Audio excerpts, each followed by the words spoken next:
Go to sleep.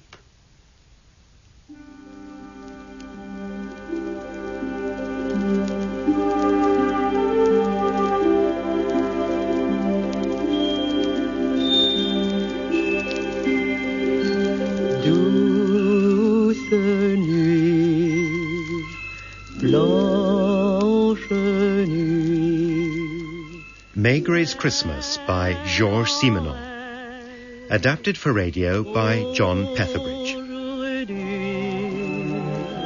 Maigret's Christmas.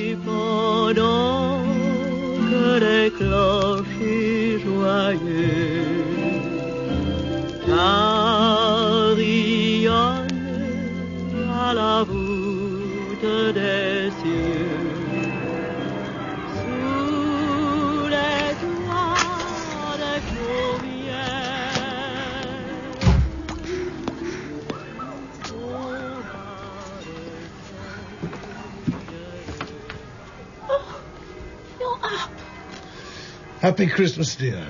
Happy Christmas, Maigret. I thought you'd still be in bed.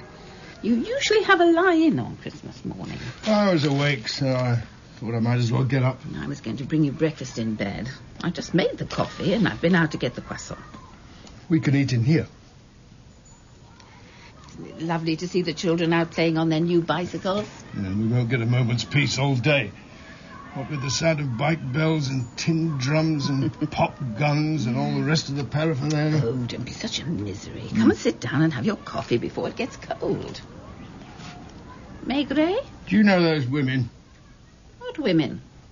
Those two down there staring up at our flat. Oh, that's Mademoiselle Doncoeur. She lives opposite. And the younger one? She lives in the same block. I don't know her name, but I often see her out in the street with a young girl. I think somebody told me she wasn't hers, but she's a delightful child. I buy her sweets sometimes when she's out there playing on her own. Come to think of it, I haven't seen her lately. Well, if anything's happened to her, my guess is you'll soon find out. They look as if they're coming into the building to see me. Oh, I hope not. I haven't cleaned anywhere. Oh, you and your housework. You don't understand. Flat looks perfectly all right to me. And you haven't started your breakfast.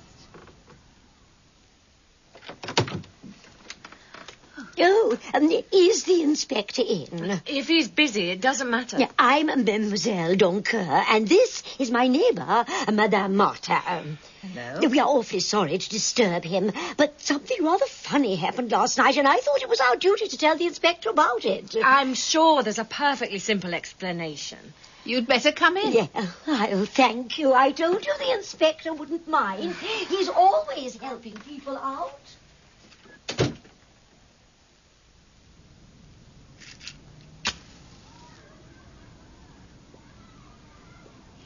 It's very good of you to see us like this. Oh, you've already said that twice. So, tell me if I've got this right. You two are neighbours. We live across the corridor from each other. And you, Madame Martin, live with your husband Jean and his niece Colette. Yes. Oh, her mother was killed in an automobile accident 2 years ago, and it sent her father, Jean's brother, Paul, a bit funny. You see, he blames himself for the accident. Well, it was his fault. He was drunk at the time. And since then, Colette has lived with us. So you, Mademoiselle Doncoeur, had just come back from Mass this morning. Yes, it must have been about 7:30. You might have seen the light in my window. Yes, go on. I wanted to give Colette a few little presents, nothing very expensive. Just little things I got for her. Colette broke her leg a couple of months ago and has been confined to bed with it in plaster ever since. So at about 8 o'clock, I went across the landing and Madame Martin let me in to see her. Yo, happy Christmas, Colette. Oh, look what Father Christmas left in my flat for you. I saw him. Who did you see? Father Christmas. Oh, don't be so stupid. Father Christmas only visits little girls when they're asleep. But I did. He had a white beard and a red coat. Oh, sometimes, Colette, you go too far. But I did see him. I did. Stop it, Colette, or I'll give you a good slap, even if it is Christmas. But I did see him. him. Look what he left me. And with that, she lifted the bedclothes and showed us this magnificent doll. You didn't give her the doll, did you? On my husband's salary. I did buy her a much smaller one from the Galerie Lafayette, but of course that won't be nearly good enough for her now. I'm sure it's Jean or Paul playing some sort of trick. Was your husband home last night? No, he's away working in the Dordogne. He's a sales representative for Zenith Watches. Do you know where he's staying? Hotel de Bordeaux in Bergerac. Mm-hmm. Have you told him what happened? We don't have a phone. He'll be back for the new year. I'll tell him then. Colette told us that after Father Christmas had given her the doll, he told her to go to sleep. But she only pretended and saw him crouch down and lift up some of the floorboards. That child has got too much imagination. You didn't hear anything? No.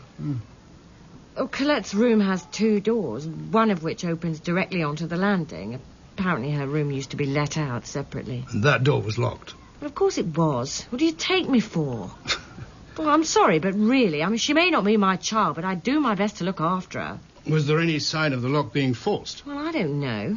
Then I'm not a famous police inspector, am I? Was there a hole in the floor? Oh, no, not a hole exactly. But it did look to me as if someone had prized up some of the floorboards and then put them back down. Tell me, Madame Martin, do you have any idea what might have been under there? No, Inspector. No idea at all? No, Inspector. Have you and your husband been living in the flat for long? Since we got married 5 years ago. And do you know who lived there before you? Jean lived there on his own. Did you go out last night? No, Inspector. Any visitors? Inspector! Were there? I don't receive visitors when my husband is away. No, of course not. And this morning you found nothing missing? Nothing at all. Who's looking after Colette now? She's playing with her new doll. Well, I can't stay in all the time. I have to go out sometimes, if only to do the shopping. If I know Madame is out, I'll pop my head round the door and check that Colette is all right. Does her father, Paul, see her often? When it suits him and he's not too drunk. Do you know where he lives? Well, we've seen him in the Bastille area, begging, but I don't know where he lives, if anywhere. Mightn't he have dressed up as Father Christmas and visited Colette? It's the only explanation. But Mademoiselle here insisted that we should come and see you. Why would he have bothered to lift the floorboards? Probably looking for a bottle. Quite frankly, knowing Paul as I do, I'm not that worried. Are you expecting him today? Oh, I never expect him. If he's been drinking, he won't show his face. At least I'll say this for him. He always tries to make himself sober when he sees Colette. Do you mind if I come across and have a little chat with Colette? Oh, I've told you everything. Yes, all the same, I'd like to have a word with her. I can't stop you, can I? I'll be across later this morning after I've had some breakfast and a shave. We'll see you later, Inspector. Thank you so much for seeing us. Sorry. Inspector. Are you leaving? Oh, Madame Maigret. No. Operator, Police headquarters, Sûreté. you're through. Sûreté. That you, Lucas? Yes, Chief.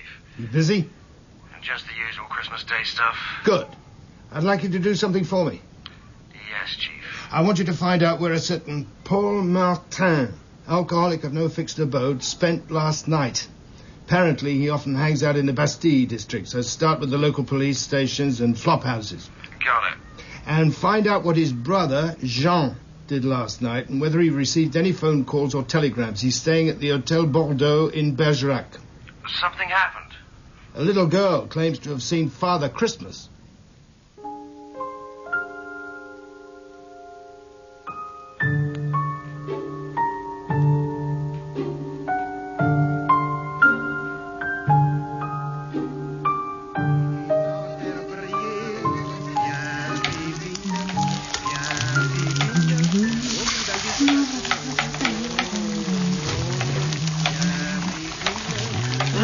That smells good.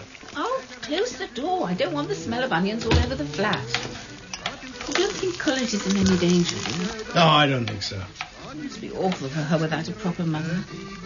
You'll be back for lunch. Oh, yes. I don't expect to be over there very long. Can I ask you something? Yeah, of course you can. What is it? Are you happy? What a question. Oh, but are you?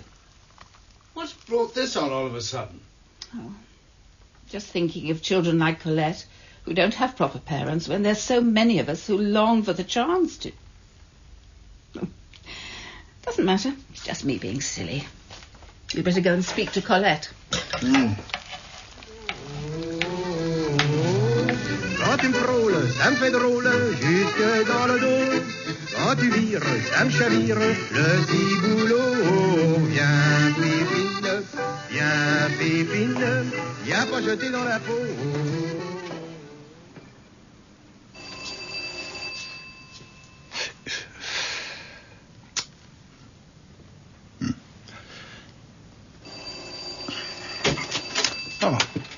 Oh, mademoiselle. She's gone out shopping, Inspector. Oh. It's all right. I've got the key. Madame Martin asked me to keep an eye on Colette until she returns. Mademoiselle Donker! Yes, it's me, Colette. Hello, dear. I've brought this nice gentleman to see you. Are you really a policeman? I told her about you. Yes, I'm Inspector Maigret, but there's no need to be frightened. I'm not frightened. Do you like my new doll? Is that the one Father Christmas brought you last night? It's the one I was telling you about. Yeah. Do you mind if Colette and I have a little chat on our own? Oh, of course not, Inspector. I know how you work. I've read all your cases in Le Temps. Oh, really? That's the door he must have come through. You can see some scratches by the latch. Are you going to take some fingerprints? We'll see. Well, if you need me, I'll be in the kitchen. Do you think it was Father Christmas who came to see me last night? Oh, I'm sure it was. Maman Lorraine doesn't think so. Do you like Maman Lorraine? Yes, monsieur. And your papa? I've got two papas, Papa Paul and Papa Jean. And when did you last see Papa Paul? I don't remember. He said he would bring me a special present for Christmas. I think he must be poorly. Is he often poorly? Yes, because you know when he's poorly, he doesn't come and see me. And what about Papa Jean? He's away now, but he said he would be back for New Year. He's going to get a job in Paris, and then he won't ever have to go away ever again. And you'll like that? Oh, yes. He's nice to me. I expect you've had lots of visitors since your accident. No, we never have visitors. Oh. It's ever so boring being in bed all the time. And Maman Lorraine, does she ever have visitors? I don't think so. Never? Only the gas man and the electricity man, but they don't count, do they? No one else? The insurance man? Does he count? When did he come? He came 2 times. The first time, can you remember when that was? The day after I hurt my leg. Did you see him? No, but I heard him talking to Maman Lorraine. Did you hear what they said? No, I could only hear their voices. That's all right. What about the second time? Do you remember when that was? A few days ago. He started shouting and I got frightened. And Maman Lorraine came into my room and said it was all right and I must go to sleep. Yeah. Do you think I'll be able to keep my new doll? Oh, I should think so. Maman Lorraine gave me a new doll, but it's not nearly as good. She said she's going to take it back to the shop because she says I don't need 2 dolls. Is this where Father Christmas made a hole in the floor? I think so. You see, he was going to give the little boy who lives underneath us his Christmas present. Well, let's have a look.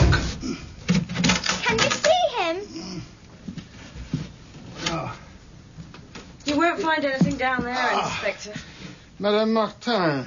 She been good? She's been most helpful. I'm sorry I missed you, but when I got back, I realised there were a few bits and bobs I had to get, and I know most of the shops will be closed later. Oh, it's you. Well, who did you think it'd be? I was in your kitchen. Good, good. Now, would you mind sitting with Colette while I have a chat with Madame Martin? Anything to help you, Inspector. Oh, well, can we get this over with quickly? I've the shopping to put away and lunch to cook. You can do that while we're talking, can't you? Bye. Yeah. Bye-bye. You know, of course, she's in love with you. Who is? That old maid, Mademoiselle Doncoeur. Must have made her Christmas having an excuse to visit you in your flat. Where did you do your shopping? Oh, just locally. The Rue de Chemin Vert and the Rue Amelot. And you've been away nearly 2 hours. Never. Mademoiselle Doncoeur said you went straight out as soon as you got back from seeing me. Not straight out. It may have escaped your attention, Inspector, but I was not wearing these clothes when I came to see you. But you left here as soon as you'd changed? Well, if you say so. I admit I didn't rush back, but there's no crime in that, is there? Besides, I knew she was keeping an eye on Colette. What did you buy? See for yourself, Inspector. 3 tins of sardines, ham, butter, potatoes. Satisfied? But there are sardines on the shelf. Well, I thought I'd stock up. Do you go out to work? What with having to look after Jean and the flat and Colette? What about before you were married? Of course I worked. I had to earn my living like everyone else. Where did you work? Lots of places. I did clerical work. What's this got to do with anything? I don't know. Look, if you don't mind, I'd like to start preparing lunch. It was you, Madame Martin, who came over to see me. Only because she insisted. You don't like Mademoiselle Doncoeur? I don't like people who can't mind their own business. And she doesn't? Any excuse and she's round here on some pretext or other. I only have to put my head round the front door and she's there asking with that simpering smile of hers whether I'm going to leave Colette all on her own. You resent looking after Colette? Do you have children, Inspector? No, madam. Well, you wouldn't understand. You know, we didn't have to take Colette in after the accident. But you did? Yes. And I do everything I can for that girl. I treat her just as I would my own daughter. I'm sure you do. Just one last question. Have you the name of your insurance agent? My insurance The agent? one who came to see you a few days ago. Oh, him. Oh, you have been doing your detective work. Do you know his name? No. Well, I wasn't going to do anything like that without Jean being here. He's been here before? Yes, but I'm sure you know that. He came twice. He was most persistent. Is that all now? For the time being. Now I'd like a few words with Mademoiselle Doncoeur. Mademoiselle, your inspector wants to talk to you. Please, keep your coat on, Inspector. I know it's not very warm in here, but living on my own, I don't use this room very often. Tell me, Mademoiselle Doncoeur, have you recently received any visits from an insurance agent? I don't think so. Well, let me think. No, I'm quite sure no one like that has come round here for a long time. You don't like Madame Martin? Let me just say that if I had a son, I would not want her as my daughter-in-law. Is she unfaithful to Oh, you? no, nothing like that, no. Well, if she is, she's very discreet about it. So there's never been any scandal attached to her since she moved here? Well, not that I can think of. Apart from that business of her job, but, well, you really can't call that scandal. I thought she didn't work. Oh, she doesn't now, but she did for the first few months after she was married. What happened? From what I gather, she was working at this jeweller's shop in the Palais Royal for a man called... Oh, let me think. Monsieur Laurier. Yes, that's right. That was his name, Laurier. Anyway, one day she went to work in the normal way, only to find the shop locked and no sign of Monsieur Laurier. And he hasn't been seen since. Do you think his disappearance had anything to do with what happened last night? I don't know. But I'm sure I'll find out.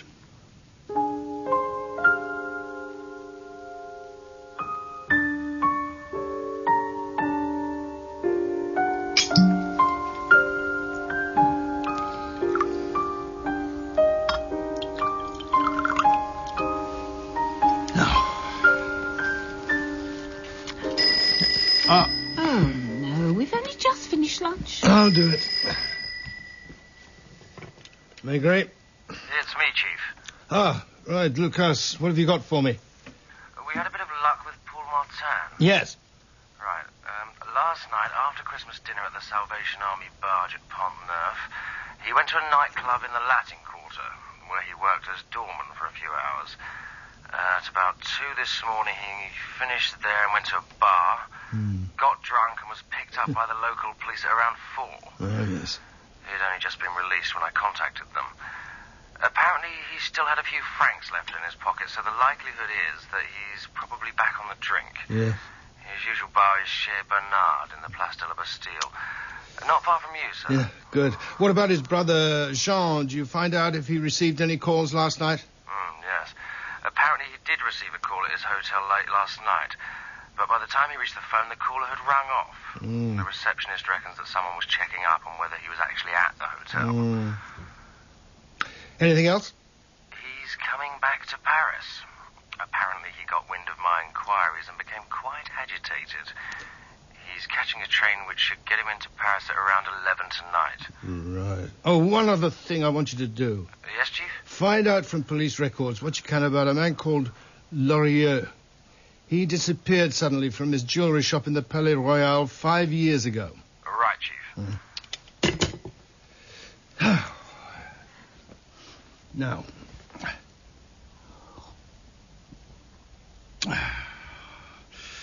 Your sister never fails with her plum brandy. It must be awful for a girl of that age to have to spend Christmas Day in bed. Still thinking about her? Well, it must be.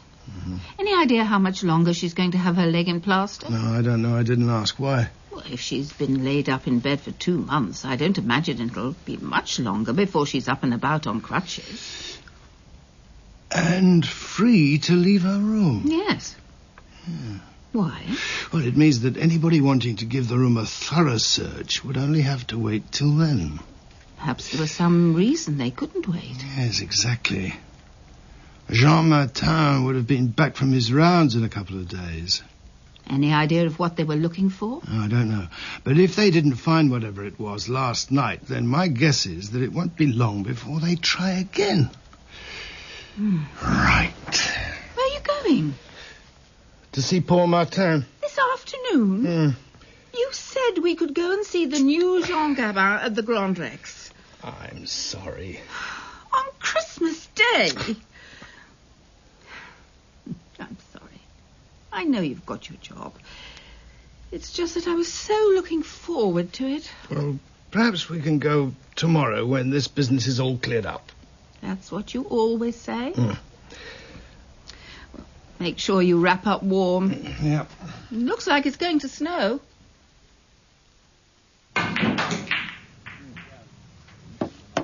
Beer. Paul Martin here. Who wants him? That him over there by the billiard table? If you say so. Here's your beer.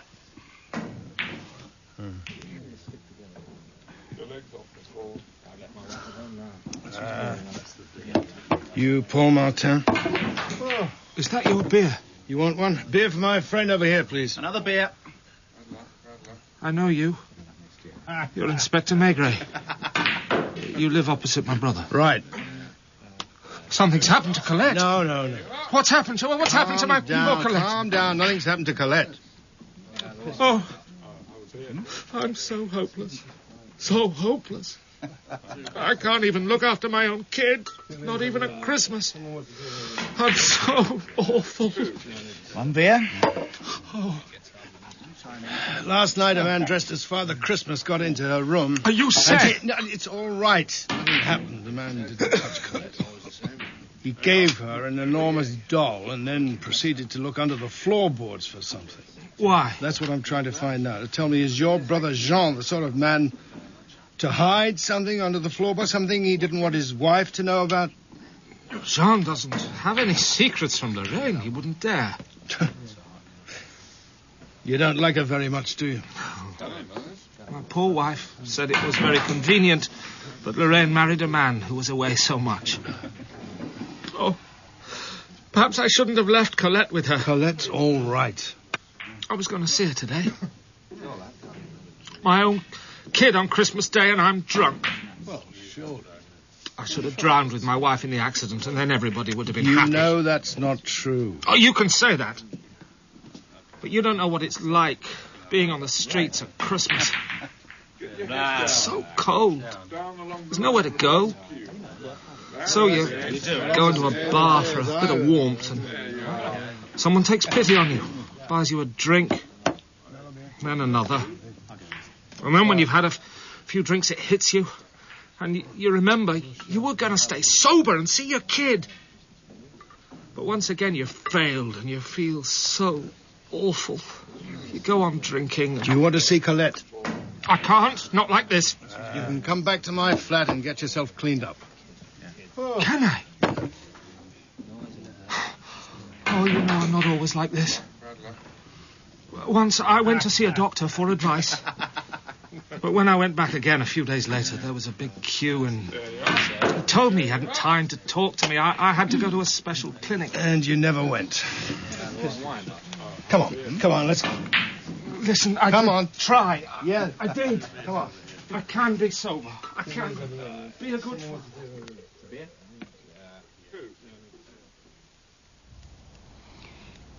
Do you think Colette will be all right with him? Yes, I'm sure she will. What I don't understand is why, with a lovely young daughter like Colette, he allows himself to get into such a state. I told you about the accident. Oh, yes, I know. And it must have been awful for him, but even so, I simply can't imagine any circumstances which would stop me looking after my child if we had one. We're in here. Do I look all right? You look fine. I put your razor back on the shelf. Is that plum brandy? My sister made it. She lives in Alsace. I like plum brandy. Louise has just made you some coffee. I'll pour you a cup. Black? Yes. Yes, of course. There we are. Thank you. Ah. Look, when you give this to Colette, What is it? a gold thimble. Oh, she loves things like this. Well, you can't see her empty-handed on Christmas Day. You've been so kind to me. I don't know what to say. Oh, no, you don't have to say anything. Just finish your coffee and go and see her.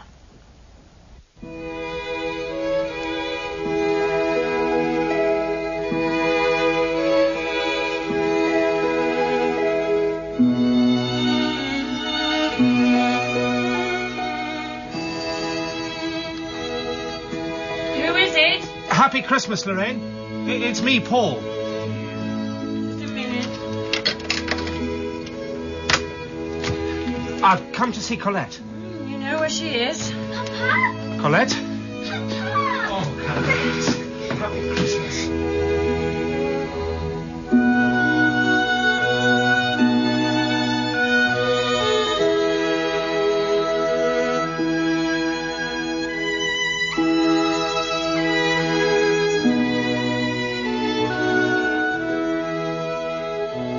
Come in, Lucas.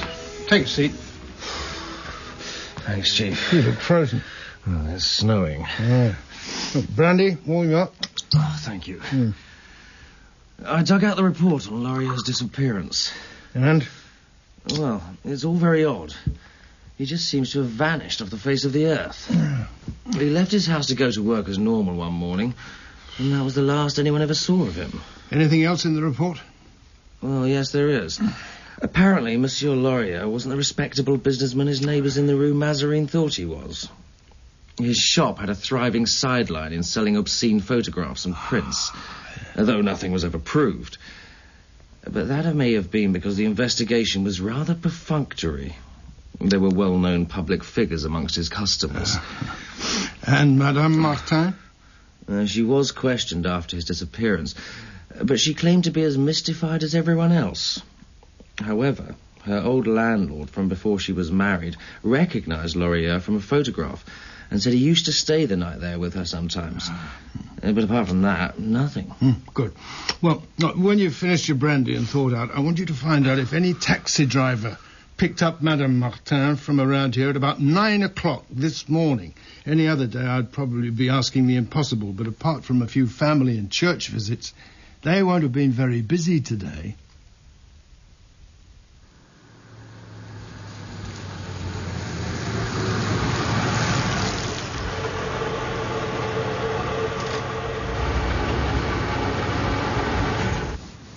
Sorry, mate, I'm off duty. Police. You're Maigret's boy, aren't you?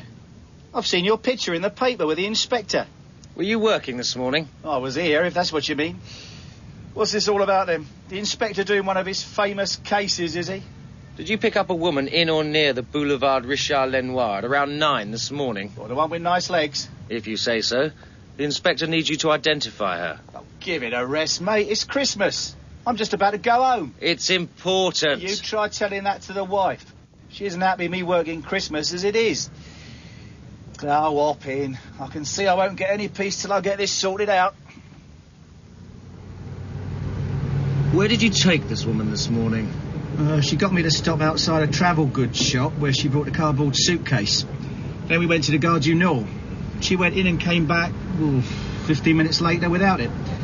Since I was still on the rank, she got me to drive her back to where I picked her up. She was most insistent I didn't drive down the Boulevard Richard Lenoir. I dropped her in the Rue Voltaire.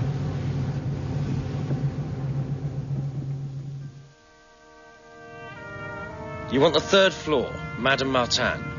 What do I say? Anything you like. Just get a good look so you can confirm that she's the woman you picked up this morning. Oh, I recognise those legs anywhere.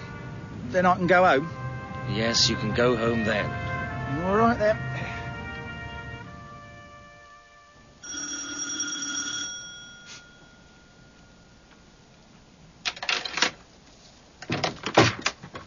Hello. Who are you? And what do you want? I'm the director of the Folie Bergère. Oh, don't be so stupid. I'm not in the mood for jokes. Miss Danget sent me. Oh, can I help? Oh, no, you can't. Oh, dear. I think you've got her on the wrong night. That's show business for you.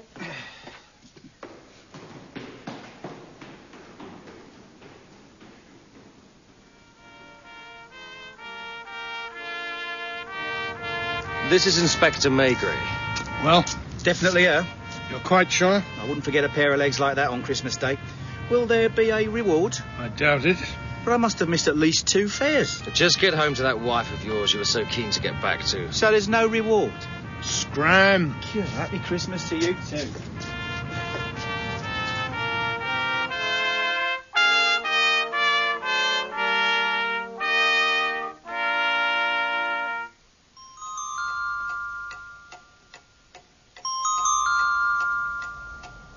Your husband will be here in an hour. So you keep saying. Perhaps you'll be more talkative in his presence. I've told you everything I know. So, despite the taxi driver recognising you, you're still denying that you went to the Gare du Nord this morning. Look, do we have to keep on going over all this? Until you tell me the truth. You can't seriously expect me to believe that it took you 2 hours to buy 3 tins of sardines you didn't need, a bit of ham and some potatoes? Oh, I'm very careful about what I buy. God knows I have to be with what Jean earns and that girl to keep. How do you explain the cab driver recognising you? Oh, there are thousands of women in Paris who look like me. Look, I've told you everything I know. Your men have searched the flat and found nothing. So if you don't mind, I'd like you to go now so I can get ready for my husband. Sit down, woman. You're not going anywhere till I get a few straight answers. Now, tell me what was in the suitcase. What suitcase? I don't know what you're talking The one about. you bought this morning. Let me tell you what I think happened.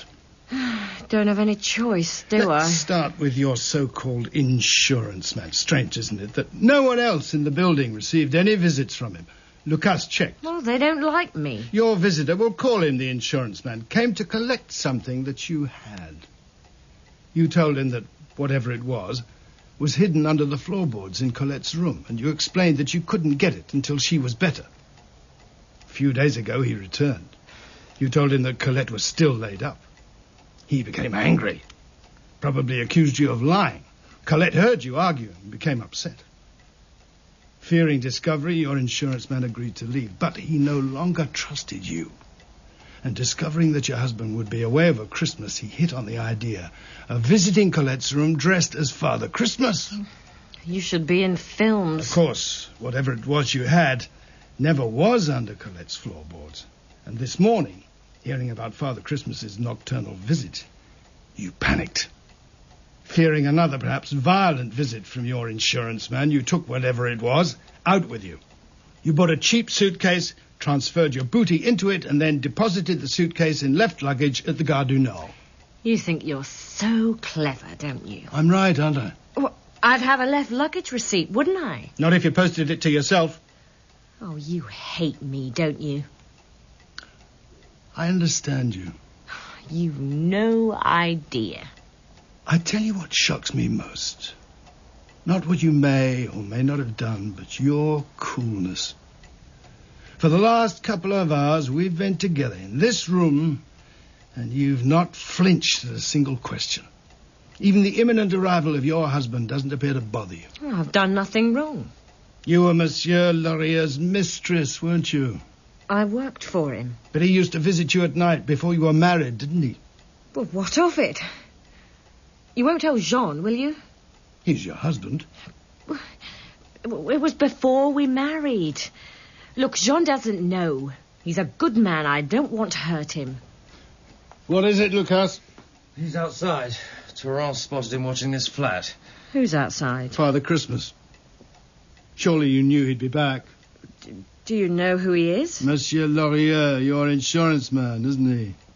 He thinks you have something which belongs to him. It's not his property. Perhaps we should leave so the two of you can sort it out. Come on, Lucas. I think he may well be armed, Chief. Well, I'm sure Madame Martin is perfectly capable of dealing with him on her own. Don't go. But a few moments ago, you couldn't wait to get rid of me. Please.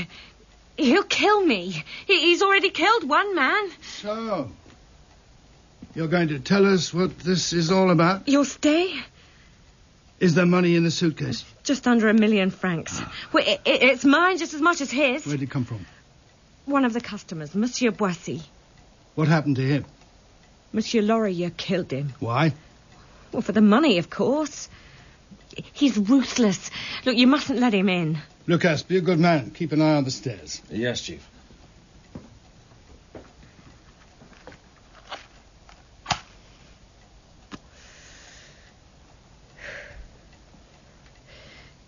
Julien Boissy fancied me, and I kidded him that if he had enough money, I'd go away with him. Weren't you married to Jean? Well, only for a couple of months. Look, I hate being poor. I thought it would be different after I married Jean, but it wasn't. So the idea was to kill Boissy and go off with Laurier? Julien Boissy was a dirty old man. Like all men, like yourself most likely. One afternoon he turned up at the shop with the money. I was at lunch. When I got back, Laurier was cramming Boissy's body into a trunk. He had strangled him. I didn't know Laurier was going to kill him. I thought... Well, I don't know what I thought, but I didn't think he would kill him. Did you blackmail Laurier? No! He would have killed me. So why did he disappear? Well, I persuaded him that he had been seen disposing of the body. So he gave me the money to look after and fled to Belgium. He expected to return when the fuss had died down and take me off to South America with him. And that was 5 years ago. I wrote to him poste restante. Told him I was being watched and followed by the police, and that Monsieur Boissy's body had been found. Of course, it was a lie. You police aren't that clever. So why did he come back 2 months ago? Oh, he was broke. The idiot could have come back any time he wanted to. No one was interested, not even his wife. So you kept the money safe all these years without your husband or anyone else suspecting that you were rich? Oh, it was a comfort knowing the money was there. Will you get me out of here? What about your husband? Oh, to hell with that idiot. And Colette? Oh, she's not my child. He can look after her. Lucas? Yes, Chief? Take her down to the station. Oh. Then we can charge her and Laurier with the murder of Julien Boissy. You've arrested Laurier? On his way here. Oh, you tricked me. You made me think Take her away, Lucas. Oh, you don't touch me. Come on. What's going on? Colette, is she all right? Oh, what are you looking at, you interfering old bitch? It's all your fault. If it hadn't been for your stupid infatuation with the inspector, no one would be any the wiser. Come on, let's go. Oh, you bitch. Oh, kid, don't you...